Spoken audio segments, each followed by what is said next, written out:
back to A Well-Designed Business. My name is Luann Nigara, and I'm so glad you found this podcast. Together with my husband Vince and our partner Bill, we have grown our company Window Works from the ground up. So I know and I understand the challenges you face in running your interior design business. I also know that your talent alone isn't enough to ensure your success. So on this podcast, we talk about strategies and practical steps to help you grow your business.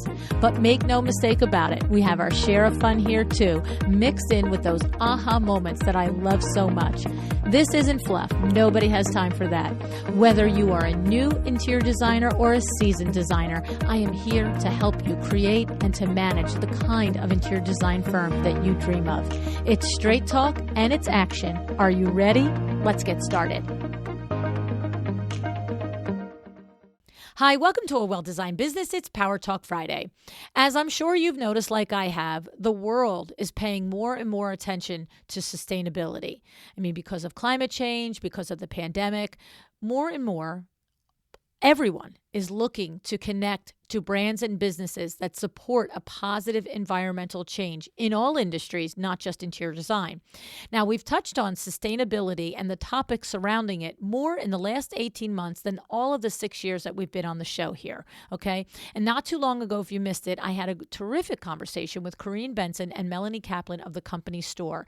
They described in detail the commitment that the company store has to sustainability, and they also described, some of the layers that go into it that I don't know that, as average humans, we would understand. So this is an important topic. It's a topic that's going to grow. And if you're interested in hearing about what Corinne and Melanie had to say, the show link for that is in the show notes. So you just scroll down in your phone there and you can click right to it after this one, right? Now, who better to dig into this important topic other than our guest today, Michelle Rohrer-Lauer, a.k.a. the Green Queen, right? Now, Michelle is not called the Green Queen for nothing. She is the owner of Michelle Interiors, and her mission has always been to provide her clients with the luxurious and relaxed lifestyle that they've wanted. And she's been doing this for 25 years, but she's always had that mixed with her strong passion for eco-friendly design choices.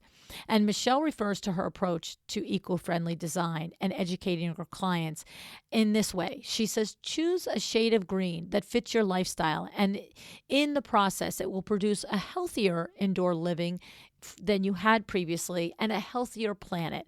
And she labels this, get this, 50 Shades of Green, right? How clever. I just think it's so clever and so fun. Now, as a certified green leader and member of the National Sustainable Furnishings Council, Michelle has had a ton of accolades, including Designer of the Year for the hashtag Get Your Green On contest, and she's been featured in Green Building and Design magazine. Now, another company that is on board with sustainability is our show sponsor, Kravet. Michelle explains how she's gotten beautiful carpets made from Kravet that were made out of recycled water bottles. And the majority of Kravet Inc. products are in stock and ready to ship within days. You can order your favorite patterns. You can order from their exclusive collections like Barbara Barry's Midsummer, all the way to the curated Kravet exclusive decorative accessories. So keep your design projects on track with Kravet and go to kravet.com to set up your trade account. Okay. The other thing about Kravet, there's no minimums, right? You can order 1 yard, 1 sofa, 1 roll of wallpaper. It's however you want to do it. So if you have been listening to this show for a minute or for 6.5 years and you have not opened your Kravet account yet, I highly encourage you to do that. All right, now let's jump into Michelle's conversation and learn a little bit about how we can integrate sustainability into our conversations with our clients and how we can learn more about going green.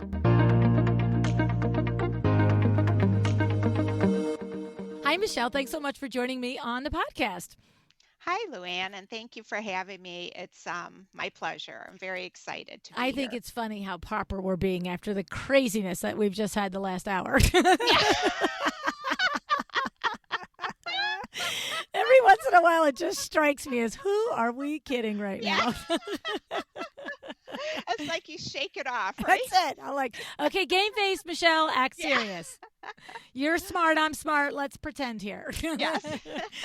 Okay, so here's the thing. We are going to talk about sustainability.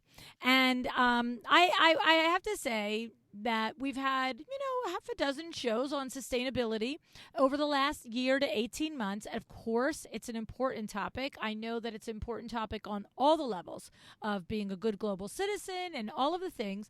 But I love the points that you made to me and shared with me about your perspective on how sustainability is, shows up in your design firm. So why don't you start us out by talking to me about what you see. Like you said to me specifically that it's become a consumer mandate in almost all aspects of life now. Talk to us about that and how that you see that showing up. Yes, I used to talk about, buying quality, and people would go, "Oh, I don't want quality. I just want it to look like it, and I'm going to replace it in a few years." Mm. And I feel what we've gone through with 2020, et cetera, um, we really seen a big change in our home and what's important to us. And sustainability to me has a little bit different meaning to it. It's about your home, your family, your pets, your wellness, and really understanding of the product that you put in your home when you're designing and how it contributes to the indoor air quality, your health, how fast, I bet a lot of people don't know that a home today catches on fire in full smoke in 3 to 5 minutes. And years ago, when we had all natural materials, it was like 30 minutes. Oh. Oh, that's a huge difference. I mean, 30 minutes is still fast, but if you have enough, if you have 30 minutes of warning, you can likely get out. 3 minutes is a whole different story. Right. The underwriters did a test on this.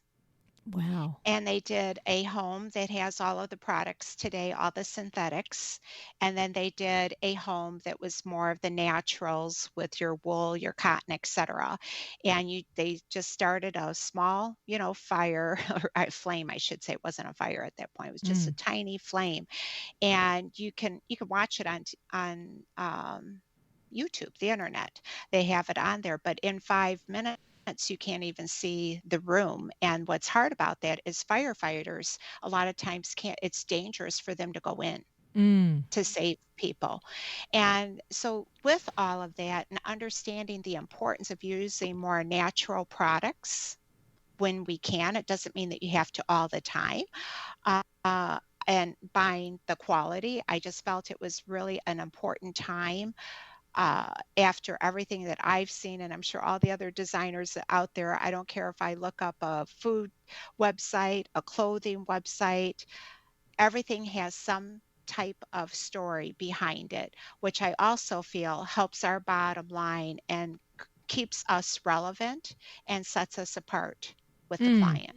That's a great point because you're so right. Of course, it's a like a wave. It's a wave of awareness, and it seems so much more commonplace now than it did even 5 years ago, and of course 10 years ago. But to your point, showing up in across other industries. I mean, I don't know if it's probably about 5 or 6 years ago since I heard the word paraben, right? And all of a sudden I was like, wait, my lotions can't have parabens? What the heck is a paraben? Right. And now, like, and you used to like turn it over and, look for the ingredient. And now it seems like every bottle you look at, it's like, no parabens here. No, like they're just telling you right out. You're like, oh, thanks for making it easy for me. There's probably 20 other things in there that I don't know I'm not supposed to have in there yet, but I don't have any parabens in anything. So Right. I'm feeling very empowered by that. Well, and the other thing that's really great for us as designers and going to our clients or possibly, a client that we're looking to have is this is not taught on the news. You don't hear about this. So the consumer, the end user, really doesn't know all these different tidbits. Mm. And you don't ever want to overwhelm anybody with it and be like over the top, but just sprinkling in a little things that might be important to them about their indoor air quality for their family or their pets because we're indoors more than we're outdoors. Mm. And so talk about some of those things because we've had these little bits of conversation before. Um, so in other words, there's toxins that are off gassing that you're not even smelling, right? That's the type of Correct. thing that we're talking about. So because there are times when you can smell it and that's obvious, but Right. there's others that are happening that we're not aware. And what you're suggesting is that by making selections and just little by little, like you use the word sprinkling in, what would you do? You'd say, "Oh, and I found this selection for your sofa. I'm really loving it. And one of the things I love about it is that it what? Like, what is the description of that?" I would say two things. It could be like linen, because linen is one of the strongest materials that you can buy. It's natural. It after the rainwater, it really needs no water to continue the fabrication of it to make it, and it does not end up in our landfill. So there's so many ways to say it that way. Mm. Another thing that I like to tell clients is because you get into the cost of things, correct? Mm-hmm. And you get into like say carpet, even though carpet is not as important in people's homes today as it was years ago. I still like carpeting because on a staircase it's safe. But wool is one of the only materials or fibers that can be unwoven. It can be recycled into another product. Wow. It is naturally stain resistant. It's very durable. And it's actually an investment because you're not going to have to replace it. You buy certain types of rugs or yarns, etc. They mat down, you get your foot pattern, and they just don't look that great. They're not fabulous Mm-hmm. in Mm-hmm. 3 years. You buy wool, it's going to look good in 10 years, 15 years. Yeah, it's true. I learned that from my mother and father-in-law. You know, my husband, his father built their house when he was 2 years old. So we built that house in 1950. We sold that house, I'm going to say, about 8 years ago. No joke. I am not exaggerating. They put the addition of the second floor on the house when I would say about 10 years into it. So 1960. So 1960 to 2000, what, 15, 2000, something like that. They had Hmm. on the third floor that the third floor of the home was the what they put the addition on, and it was where three boys lived. My husband and his two brothers. There was the three bedrooms and a big playroom TV room, and they had a wool patterned carpet there that when we sold that house after my mother-in-law passed in whatever it was 2015 whatever it was, you would have thought that that carpet, I'm not exaggerating, was put down in the last 5 years. It was bizarre. I mean, it was bizarre because it was literally more than 50 years old and it didn't look it at all. And I just Right. it was remarkable. Like it was crazy. And it was so funny because it was so out of style and so ugly, right? But like you could never, like my mother-in-law was like, why would I replace it? It looks brand new. Right. I'm like, you're kind of right. But the designer in us, the wonderful thing about that is it could be repurposed in Mm, another way. yeah, crazy, crazy, So, yeah, crazy. but And it is the durability and just the long lasting. It's amazing. yeah, yeah. And so clients are looking for this, and sometimes they're looking because they're leading with sustainability questions. Other times they're looking because they're leading with durability questions. But what you're saying is when you educate yourself on all the benefits, then you can, as you said, sprinkle in the little bits of information, and this is what sets you apart as an expert. I mean, that's ultimately what's happening here. The one designer might come in and just talk about the color or the pattern or the texture, but when another designer like yourself and colleagues like you are coming in and teaching and educating on the benefits from these multiple disciplines of, durability and sustainability and environmental and all the things, that's really setting you apart, is what you've found to be your experience. Yes, and the other thing, because I never want to be over the top, Mm. with a client. Mm-hmm. When we go in and meet our client, all of us designers know we want to come in, we want to have our brand, set us apart, but we don't want to intimidate somebody with something that they're not even interested in, Mm. because Well, some that's a good people are point. not. Yes. And so one of the things I talk about too is that, you don't have to be 100% green. You Mm. could be a little bit. You could be 10%. You could be a pastel green. You right? And you're still going to make a difference in your home. It's just like eating organic, right? You start out, you eat, you buy an organic, maybe strawberries and apples. And then before you know it, you're buying 10 or 15 things, but you start out small and you start introducing more.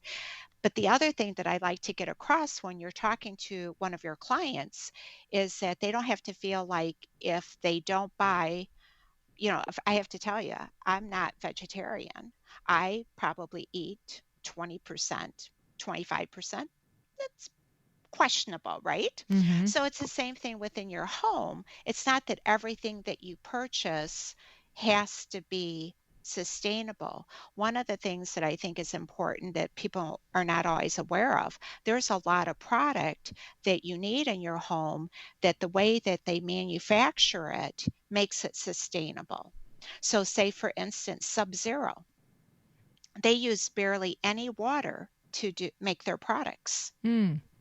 We have companies now. I have beautiful carpets from Cravat Mm. that are made out of recycled water bottles. Oh, And wow.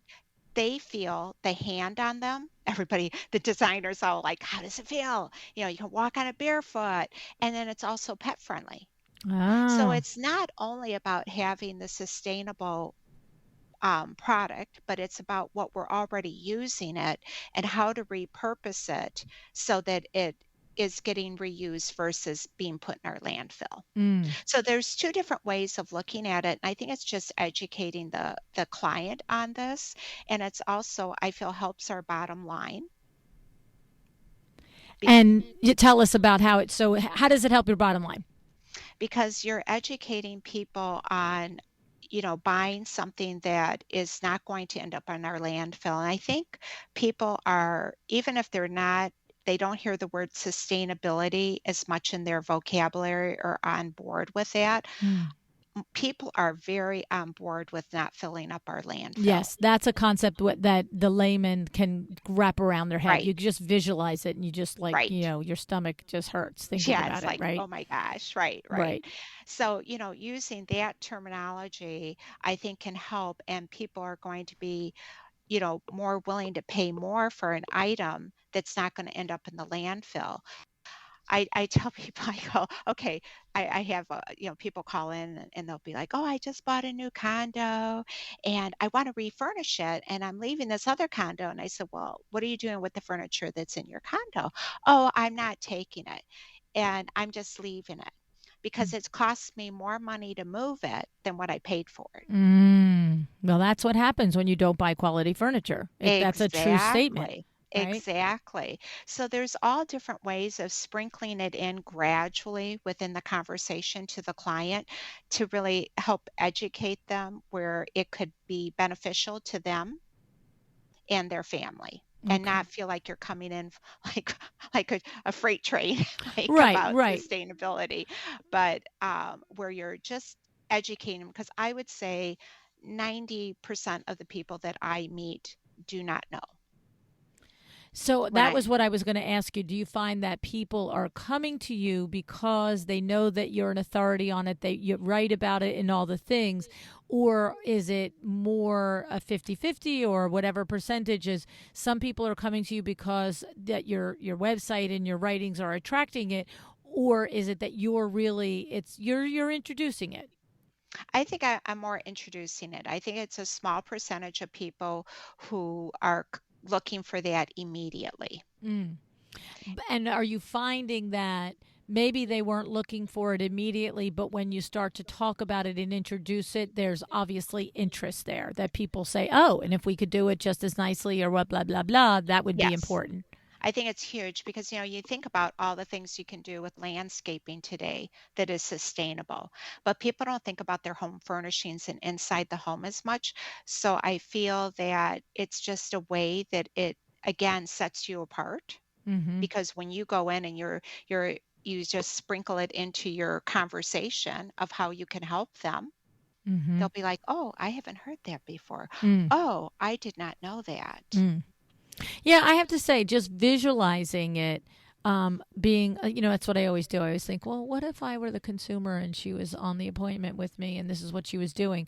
That's exactly, if nothing else, I have to say, I think all of us, to your point, at many of us, to your point, at this stage, are aware of like the conversation about the landfill and about Right. toxins and all the things. It has evolved that even if you're not actively um, practicing it, you're aware of it. And so, and I put myself in that position, if I had a consultation with a designer and I didn't hire or didn't connect with you specifically because of that, because it's not the forefront of my mind.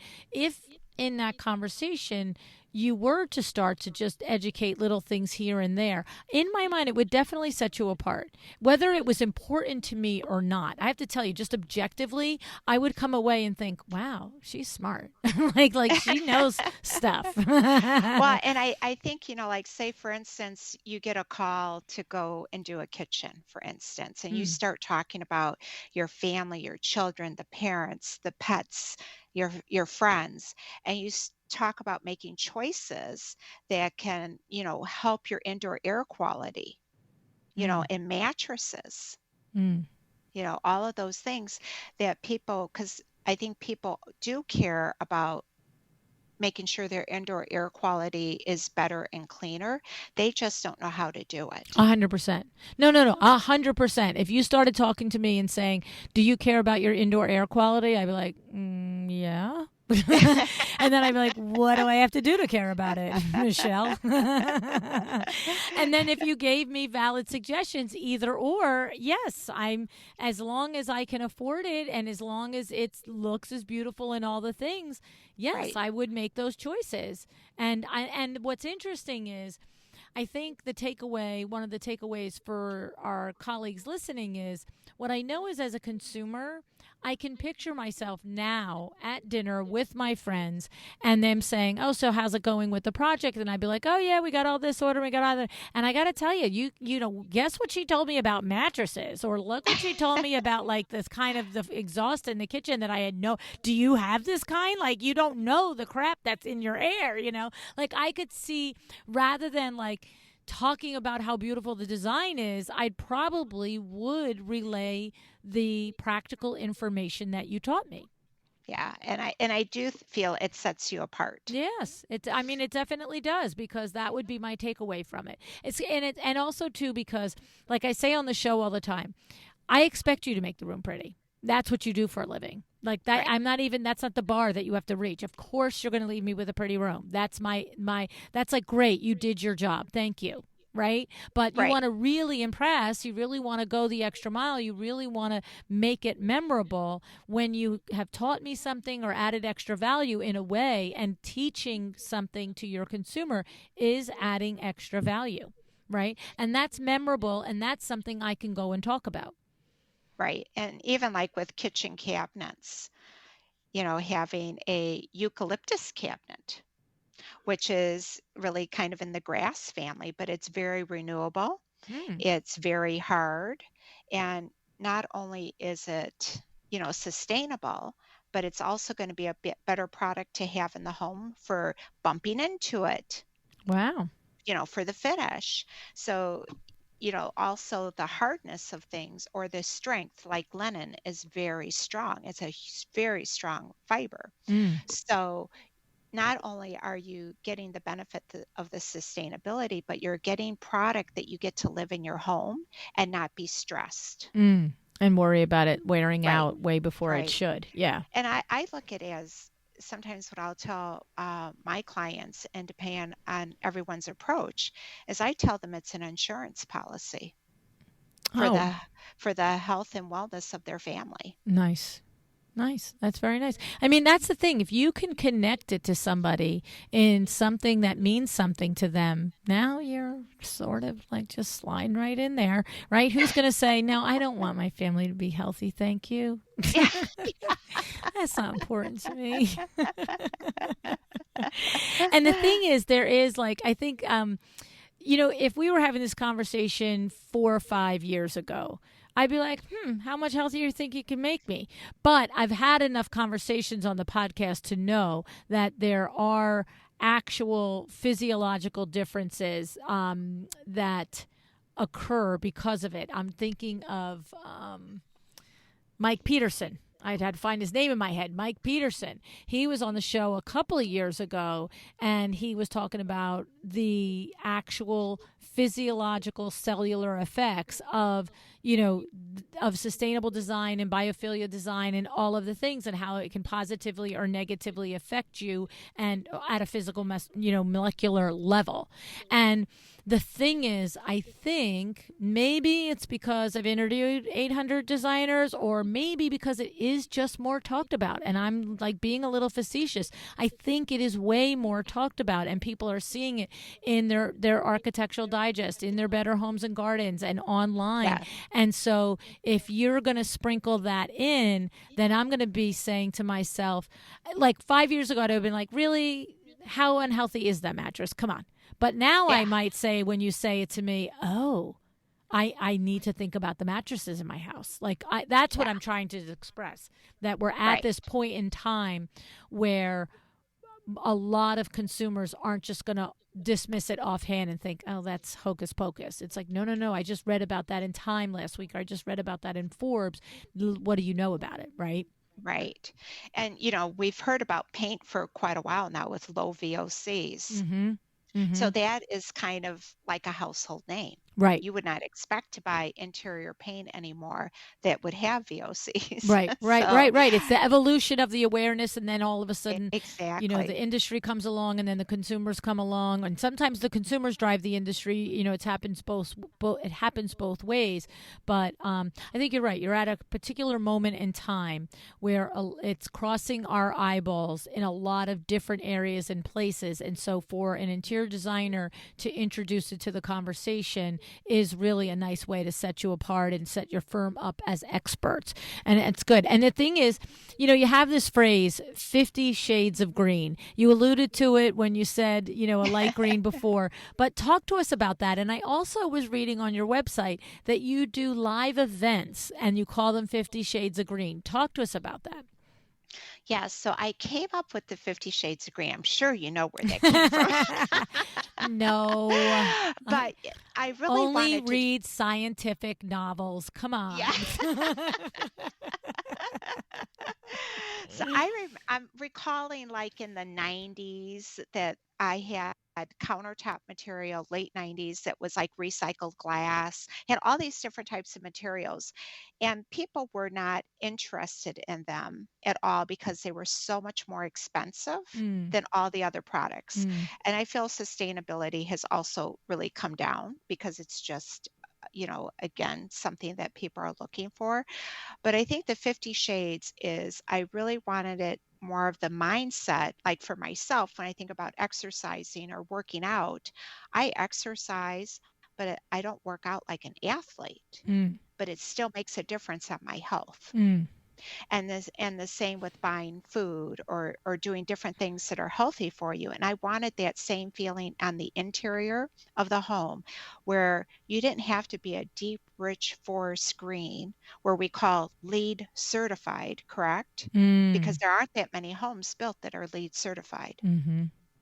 So, having the sustainability, but doing a small part still makes a difference, not only for the health and wellness of your family, but it also does help our planet. Right, right. Every little bit makes a difference is Right. the point, right? And everybody doing it together makes a bigger difference. And Mhm. then as time goes on, you become more aware, more conscious. Then, you could be a medium shade of green, or a bright, a bright Kelly green, let's say. Yeah. Uh, and so that's where my 50 Shades came from, because when I would go to sit down and talk about sustainable product like recycled countertops or what have you, I'd get a pushback from it. So I felt that my approach, I wanted to do it where it was soft and it could just be sprinkled in. So it could be a soft shade, not that the whole project has to be that way, but that everything that we do makes a difference.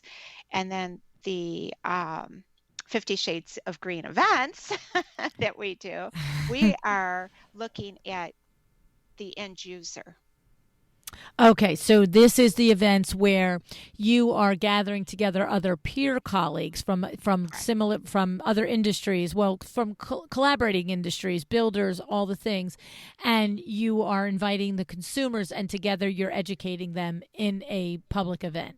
Correct. And we give them about three topics. We each talk about three things, but the overall topic of the event is the same.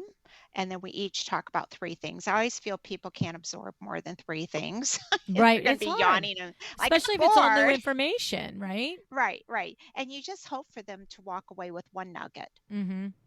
I think that's huge. If they remember one thing and, again, learning something that they didn't know, again, that's going to set you apart from other people that they might interview. Right. And talk to me, teach us about who are those colleagues that you invite to come to these with you. So either like design build, landscapers. Okay. I've also done a business where I feel this is very, very, again, there's always little things to sprinkle in, but like say for instance, I'm redoing a kitchen right now, right? And I told them we can have a deconstruction company come in and do the demo part. They take the product, they take it to get where it can get repurposed and donated, and then you get the tax write off versus doing the standard way of your contractor comes in, does the demo. You might save a couple of things. We've never been a fan of, you know, taking a hatchet to a cabinet and tearing it apart and throwing it Mm. in the dumpster. So we've always unscrewed the cabinets and repurposed them. Mm. So you can either repurpose them in someone's home or the deconstruction, which then also kind of helps for the client's budget for what they're doing. Because, they might get, 5,000, they might get 7,000, 3,000, whatever. It helps towards what they're spending versus, again, putting it in the landfill. So I think I might have missed the classification there, the clarification there. So one, the deconstruction, they're actually taking the cabinets apart, the walls, the sides, the fronts, and all the things, and it's going to a place that's now paying the consumer. Say that part again. So, okay, so it's actually a company. This is someone that had been at one of my events, and Okay. it was deconstruction. And what it does, instead of, your contractor coming in and doing the demo and putting it in a dumpster, which is a standard protocol, Right. or you might have some of the items, you put them in the garage and you'll donate them to Habitat or wherever your charity is that will take it. This company will come in and take product, and some of it can get repurposed, or they take it to different places, um, like Habitat, and they actually deliver it, drop it off, and then they get the total write-off for you. Okay. Okay. Okay. And And then so, they give it to you. And they could go to one or two different places. And some things, depending on what the project is, if they're going to tear down a house and you're on a new construction job, they can repurpose the wood on other sites. hmm, wow. And so, how does a colleague listening find a company like this? Are they just out there now? It's like finding a plumber, or is it not quite as popular and you have to, do some digging and maybe there is someone in your area there or there is not? I would say that in any larger metropolitan area, there should be a company or two. We have this one that we know of in the Chicagoland. We have another one we're partnering. We have an event tomorrow that will be in the Milwaukee area, Wisconsin area, Mm, that does the same type of thing. And it's again, it's like all of us in our design community like don't want to see all this stuff in our landfill. So it's right. how do we get that repurposed? Okay. And it's about the same cost as the demo. Okay. And if I'm a designer, am I Googling deconstruction firms, XYZ area? Is Yes. that the term? Yeah, I would use that term. And this again would set you apart, us Sure. designers, right? Because how many people are coming in and having this approach for a process? Right, right. No, I think it's outstanding. I love it. I love it. Yeah, And I love the concept of the 50 shades of green, right? It's like to not intimidate a client, to let a client put their toe in wherever it meets them, and to also just let them know that it's not all or nothing, that right. something does help, something does make a difference. And to your point, if everybody does something, it ultimately does make a big difference, right? And so the Correct. idea of, describing it in that way makes it very visual. And I think it does do exactly what you intended to do, which makes the person at least feel good about whatever little they are doing and encouraging them that even a little makes a difference. So that's pretty smart. I like that. Excellent. Yeah, yeah. And then how what are you, so where do you get your, the credentials? Like, we've got lots of designers that might be thinking, okay, so how do I learn more about this? I know a year or so ago I interviewed Susan Ingalls from the Sustainable Furnishings Council. That's a pretty Yes. good resource. Is that something that you also are a part of and think is a good resource? Is there others? I think it's excellent. So that's actually I'm certified. So I'm also a member of the group for as far as looking for a resource, but I'm also certified with the Sustainable Furnishings Council. And I think that's good to have. You can put it on your website, you can put it on your emails. And again, it again isn't like in their face, but the logo, they will know what that means. Mm, And that you're conscious of it without you saying anything. It's like understated right, right, right, right, because I've always believed you don't want to throw up in someone's face, right? right. And technically, it's all about them, and you want to give them what's important to them, help them out. They hire you not only for fabulous design, but they hire you to specify the right product for the right application and then also to make their environment, of course, easy maintenance, right? But also, I think to improve their indoor air quality, that holistic approach. And we're also, wellness design Mm-hmm. Mm-hmm. and make it a little bit more understated because it states it. And then the other thing is to enter a contest. So I had entered IDS and one took that for the sustainability. Oh, isn't that fun? That's So, great. and that all, again, it doesn't, ever make anyone better than someone else. It just gives you credentials when you're being interviewed, Right, right, right, right, right. you know, When you're face to face with the consumer, and it's just a right, little bit of thing that says this is a thing for me. I'm serious about it, and I've been recognized, as my peers, and I've done some work in this area to get the credentials for it. right. It gives you credibility. Mm-hmm. Mm-hmm. And then it also shows that you took the steps that you care. Right. Exactly. And so have there been times, Michelle, when that someone opted to hire you over another firm because of this distinction that you have, where you are able to confidently design in this regard? Or is it just something that's passionate for you? If it makes more money, it doesn't. But do you find it actually helping you to close projects? I do. I do. I feel that it's definitely a good lead in. It separates.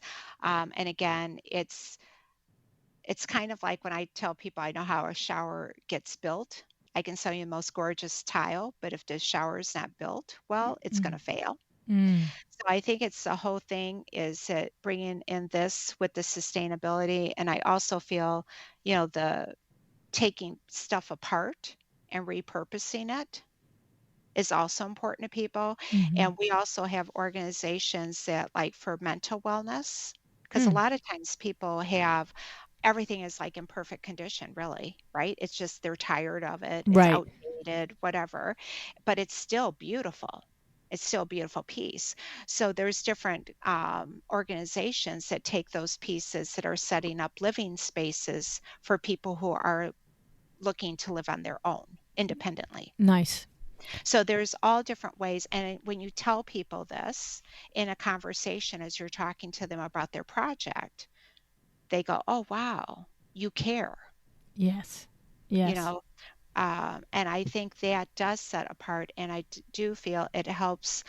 Yes, it's technically closing the job, but it's making someone, I shouldn't say making, but wanting someone to work with you, and that you are looking to, so that when that project's completed, right? You want the next project. You would like that client to fill your pipeline for a year, 2 or 3 years down the road, one Mhm. project after another.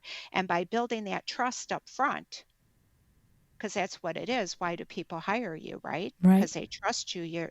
You think like you're going to help them. It's all about them. It's what they need, what they want, Yeah, and it's what's going to great. make their life better and their Yeah. family better. Yeah, no, I love it. And so it's interesting because when you talk about being able to repurpose the furniture and stuff, again, like my brain just goes like, how do you find these organizations? I mean, I have hundreds of blinds, brand new blinds every Mhm. year that has one little black mark on it that nobody would see, but it's a $2,000 blind and you don't leave that in the house, right? But Right, no one would see it. Or we were supposed to measure it 52 by 48 and we ordered it 48 by 52. Yay, yes.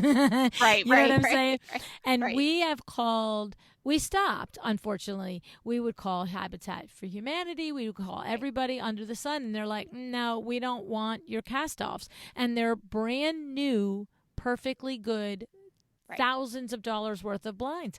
But it's hard when like you said, somebody's going to create a living environment for a mental wellness. Maybe it's a stepping stone facility, right? So right. that the people can get on their feet again and back into the community. But at the same time, those people running those places are like, well, we have specific needs. We need a sectional, not a sofa. And they're not just going to have a garage in the back. It's very hard to find these places, is what I'm telling you. But so, Right. is there some trick that I don't know, or is it just Luann, just keep looking? So I think there's a couple of things to be said there. There are a couple of, and I'm sure they're sprinkled throughout the United States in a different way, but there's an organization called Designs for Dignity, Mm, okay. and they will, a lot of times, they'll have like a warehouse where you can donate things as a designer, and they will use it in a project because they'll take a project once a year and go into a nonprofit area and fix it up Okay. and decorate it. And So they're sometimes, warehousing it to see what will work. See, that's what it is. You exactly. can't just thinking you're going to hit it on the head when the organization needs something and what you have is Right, what they need. right, It's they right. just look at you like, "Go away, please. You're just Well, making me and crazy." like you said, Habitat, I mean, years ago, I mean, it was probably 15 years ago we started using them, and they took everything. Yeah, see, they're just like, Now they're "No, so when all the specific. windows are in, we'll call you. Want to donate Yep. brand new ones?" And we're like, "Well, Yeah. okay, but we still have these 30 over here that we need to do something with." Yeah, not Right. us, they say. Right, right. Exactly, Yeah. exactly. Yeah. And but yeah, it can be hard, but normally there's, of course we're by Chicago, so there's quite a few places. Hmm.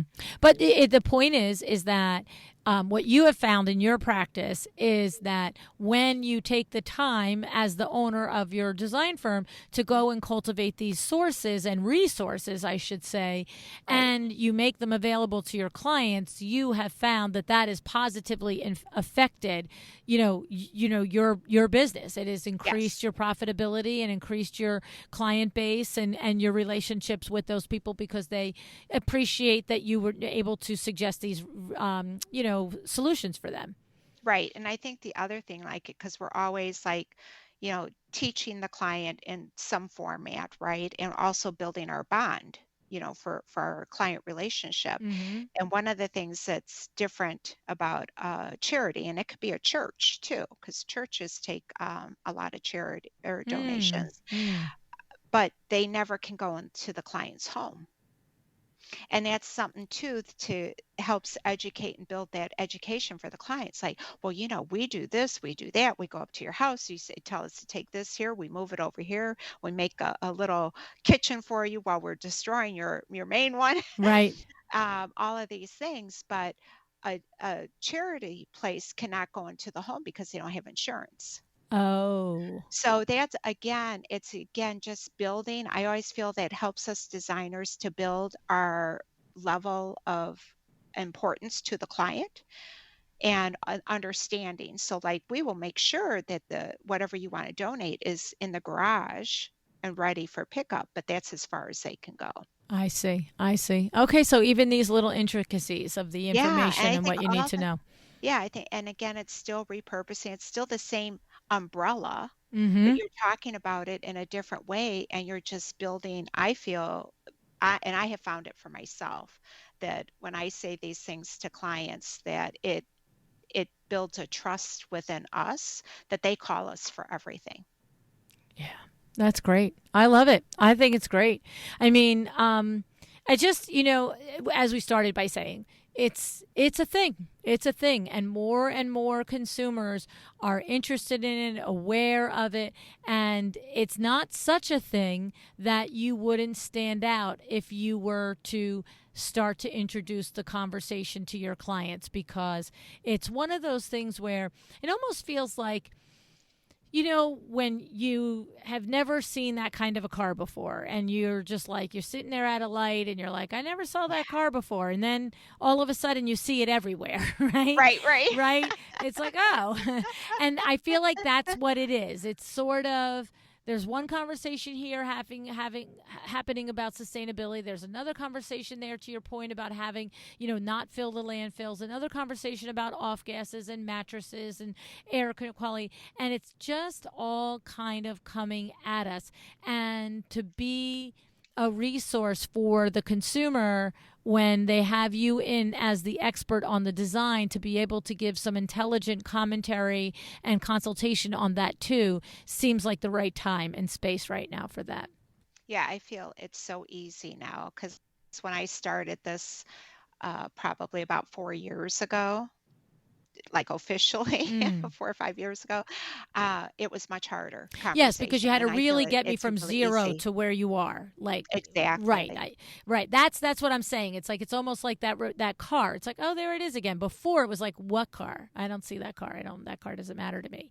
Right. And, Right. and the other thing I noticed, like, because I look at other websites and businesses and what have you, and I feel this is kind of across the board, and it's a lot of times it's small businesses, that might have a website for clothing or what have you, Mm-hmm. but it's about the story. It's not about the price. Mm-hmm. Right? So it's about the story of why someone wants to do. But I feel we're in an environment today. I grew up in the handshake world. Your handshake, your word was everything. Mm-hmm. And I feel today your story of what you represent is that handshake. Right. You're so true. There's this young girl on Instagram. I don't know why she's following me. I didn't click on her stuff. Like, and I don't mean she's really following me. I mean, her sponsored ads keep showing up, and I say that when it's like, what did I do to like attract this? Yeah. um, but she has this one drink. I don't know what it is. It's Naruba or something, but it's like just the last 2 or 3 days, I open Instagram, I go to stories, and her thing keeps coming up. But what's interesting is she is telling the story.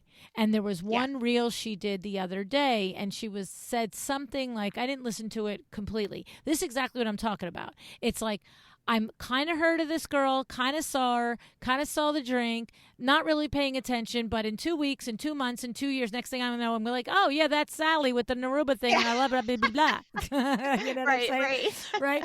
But to your point on story, what caught my eye was I kept seeing the still sponsored story for the drink. Okay, whatever. I'm not stopping on it. I'm not reading it.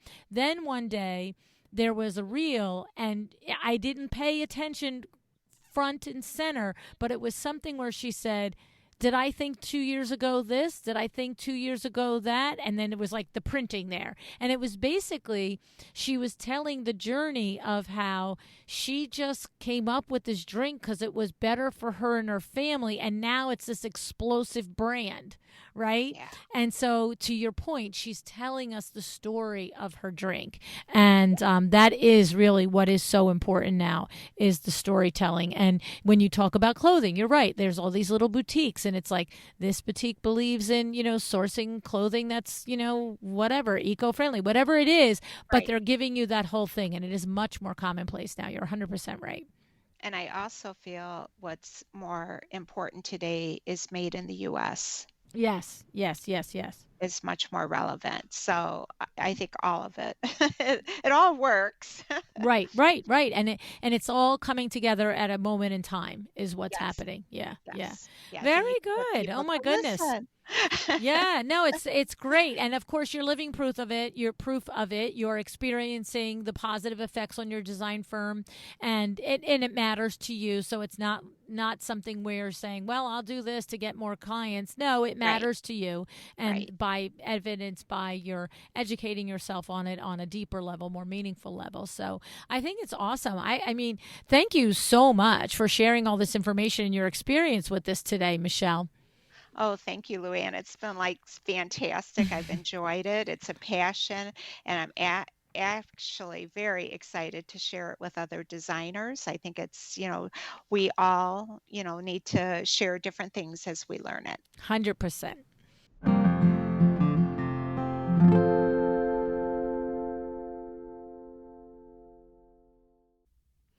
I'm impressed with Michelle's knowledge and her dedication to selling eco friendly design and sustainable products, right? Not only that, but I'm also impressed with how she approaches the subject with her potential clients. Because that's it, right? How are you supposed to address this subject during those initial conversations? You've heard me say that anytime I know what I'm talking about from a sales standpoint, it's just easier to sell it.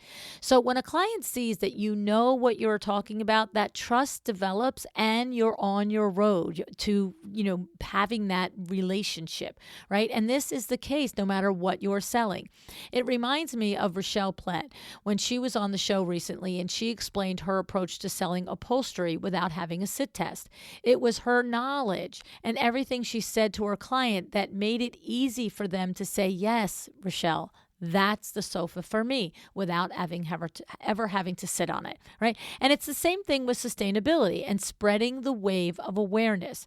But, you don't want to come in, like Michelle says, like a freight train. I love the analogy she gave. If you're not a vegetarian, then you don't want to sit there and listen to someone go on and on about why, you shouldn't eat meat. And you're thinking, well, that's, my choice, not yours, right? So the question is, how do you sprinkle it in? Right. And Michelle said people are becoming more concerned. We know that. They're concerned about their home, their family, their pets. So it makes it easier to incorporate that into the conversation when you understand that the motivating factor may or may not be actual sustainability, but it might be the quality of life in their home.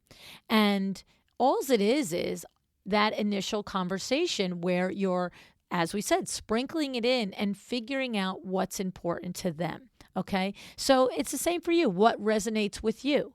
Maybe you have no idea about the importance of indoor air quality and that there are toxins that we don't know that we're inhaling. I mean, that sounds pretty gross, doesn't it? Right? So, but maybe you just learned that and maybe you're thinking, oh, I need to know more of that. Think about the effect that has when you go into a client. If you've really taken the time to learn a little bit about that, and you've taken the time to source products that are not going to give off toxins, and then you start to talk to that about a couple that has a family and they're, or anybody living in the house, for crying out loud. Right? So when you educate consumers and speak to them in everyday language, right? Then it really does help you convey your message, and this translates to your bottom line. But you might still be wondering, okay, but I actually don't know that much about it myself. I asked the same question, and one great resource is where Michelle is certified from, the Sustainable Furnishings Council, which we talked about with Susan Ingalls on the show previously. So, we will put that episode number in the show notes as well, because that's a great place to start if this is a topic that just resonates with you, right? Another thing you can do is learn about going green is to check out one of Michelle's 50 Shades of Green events, where collaborative industries like local builders, landscapers, architects, and specialty trades gather together with Michelle and her team to educate their combined public on sustainability and their approach to eco-friendly design, right? The next event will be held on October 26, 2022 from 6 to 9, and you can register at her website, michelleinteriors.com/50-shades-of-green or go to the show notes and click on the link, right? Now, before I go, another point I want to make too, that Michelle and I both will tell you that there is the layer to this is the importance of storytelling. In all industries, we all have a story that sets us apart from others and makes us be more relatable. And when you can do this, when you can make a connection with someone, start to build that relationship, build that trust, become memorable with the stories and the ideas that you share, then this translates to your profitability, right? And if you've been listening to the show for more than a year, I would say, or about a year at least, then you've heard of Jude Charles and how he has taught us on numerous occasions the importance of storytelling and how it can attract your ideal consumer to you. And I'm living proof of it, right? Because I will link these, because the multiple episodes that he shares in his video storytelling and framework, the dramatic leverage, is basically, a live on air coaching session. So it's interesting and fun. I hope you enjoy it, and we'll put the link in the show notes, right? But in addition to this, Jude is actually offering 2 courses through Luann University. Storytelling for Creatives, which is a full 5-week course. In these 5 weeks, you will learn the 5 clear steps to effective storytelling through your origin story, your why story, your transformational client story, right? So that you can attract your clients to you. And then his other course is a 3-hour intensive workshop on how to tell a story on social media. Like, come on, between the 2 of these, it's amazing, right? So registration is opening. I think it opened yesterday. So it's opening September 15th, whenever that is. And from September 15th to September 18th, it's in pre-registration period.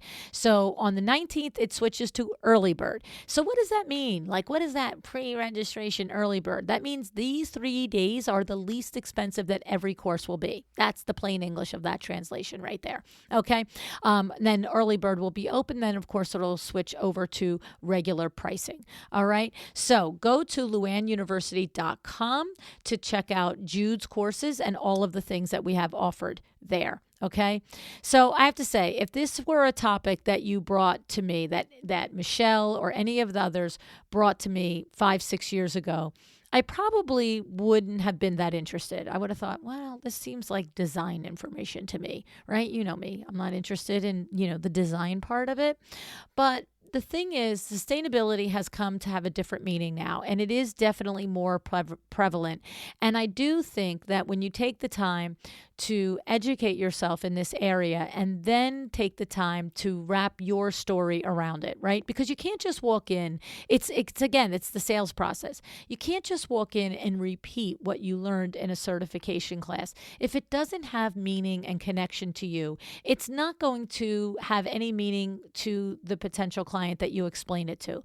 So that's why both aspects are important, that you find the part of it that makes sense to you, that's important to you. But if you do that, and there is a part that makes sense, then this is an avenue to set yourself apart, because it's like being ahead of the curve on something. I understand. I get it. that it's here and that we've been talking about it, but it's still not an everyday thing in the design world as far as consumers are concerned.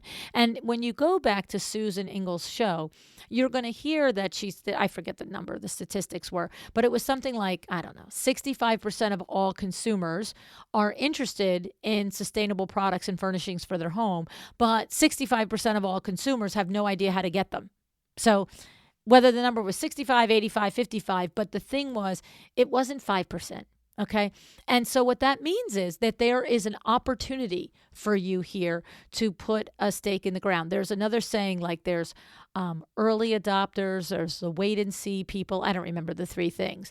So you're probably too late to be an early adopter. That was probably 3-4 years ago, like Laurence Carr and Lenora DeMars and Deborah Damari from vegandesign.org. These were early adopters 4, 5, 6 years ago. But we're in that middle phase now. It's not too late now. It's just not especially if it's important to you. If as a consumer, it's important to you, then it makes sense to make it part of your design business as well. I think that's really the bottom line of what I'm trying to say here. All right. Thank you. Thank you so much, Michelle. Seriously, for the conversation and all the important information and how we can have these conversations with our clients. I think, just awesome and great tips in there. And thank you for listening and for showing up. I 100% appreciate that you do. And, I just want you to decide to be excellent. That's what I want for you.